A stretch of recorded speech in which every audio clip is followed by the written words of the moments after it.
داشتم با اونی که میپرستم آخر قرار گذاشتم. آره شهر شعر شوره، شهر ماهنونه، باید قرار گذاشتم گیر کرده راهش دونه.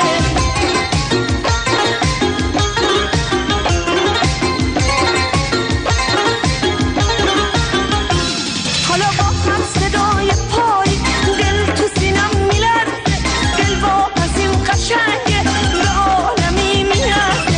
عشق که میگن همینه، چه شادی آفرینه، وای غمشم شیرینه، چقدر به دل میشینه. شهر شعر و شوره